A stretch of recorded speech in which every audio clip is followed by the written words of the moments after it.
महाराष्ट्रात आलेले 107 पाकिस्तानी नागरिक बेपत्ता। राज्य सरकारच्या शोध मोहिमेत समोर आली धक्कादायक माहिती। राज्यात 5023 पाकिस्तानी नागरिक, पण फक्त 51 लोकांकडेच वैध व्हिसा आणि कागदपत्र।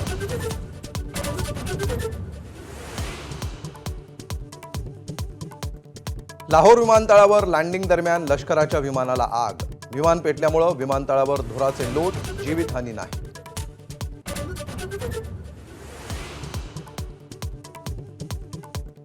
पहलगाम हल्ल्यातल्या 5 संशयित दहशतवाद्यांच्या घरांवर केंद्र सरकारचा बुलडोझर। सारे दहशतवादी करत होते लष्कर ए तोयबाचं काम। पुलवामा, कुलगाम आणि शोपियानमध्ये कारवाई।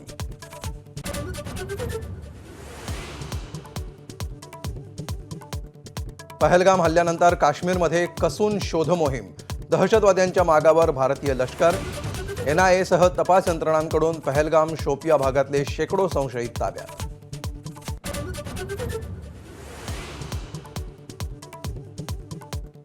पाकिस्ताननं हवाई बंदी घातल्यानंतर DGCA कडून नव्या गाईडलाईन्स जारी। प्रवासाचा वेळ वाढल्यामुळे विमानात पुरेसे खाद्यपदार्थ ठेवण्याच्या सूचना। आठवड्याला 800 पेक्षा अधिक विमानं जात होती पाकिस्तानच्या हद्दीतून।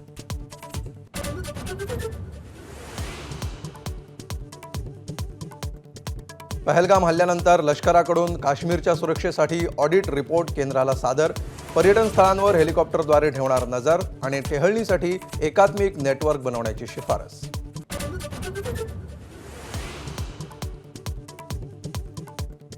मार्च महिन्यात निश्चित झालं होतं हल्ल्याचं ठिकाण आणि स्थळ।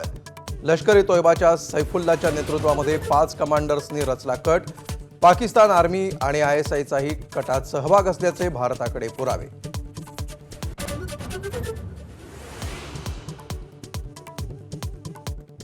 पाकिस्तानच्या ISI कडून जम्मू काश्मीरमध्ये आणखी हल्ले होणार असल्याची गुप्तचर संस्थांची माहिती। भारतीय रेल्वे काश्मीरी पंडित निशाण्यावर। जम्मू काश्मीरच्या उत्तर, मध्य आणि दक्षिण भागासाठी अलर्ट जारी।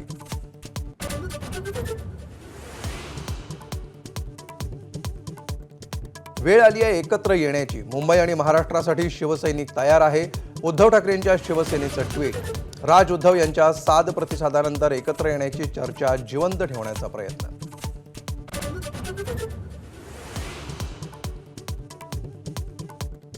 बारावीचा निकाल मे महिन्याच्या पहिल्या आठवड्यात जाहीर होण्याची शक्यता। 10वीचा निकाल मेच्या दुसऱ्या आठवड्यात जाहीर करण्याचा बोर्डाचा प्रयत्न। पुरवणी परीक्षेची तारीखही लवकरच जाहीर करणार।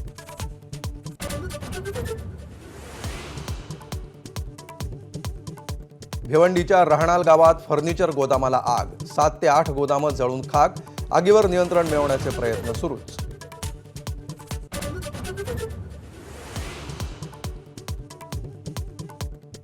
पश्चिम रेल्वेवर आज दुपारी 1 ते उद्या रात्री 12 पर्यंत मेगा ब्लॉक।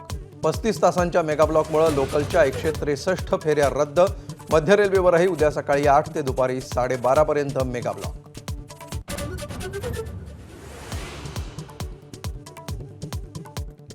मुंबईतला एल्फिस्टन पूल 2 दिवस सुरू राहणार। नागरिकांच्या तीव्र विरोधानंतर MMRDA कडून बैठकीचं आयोजन।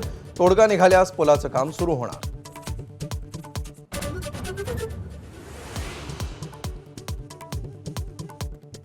IPL मध्ये हैदराबादचा चेन्नईवर 5 गडी राखून विजय। तिसऱ्या विजयामुळे हैदराबादच्या आशा जिवंत, पण 7व्या पराभवानंतर चेन्नई प्लेऑफ मधून बाहेर पडण्याच्या उंबरठ्यावर।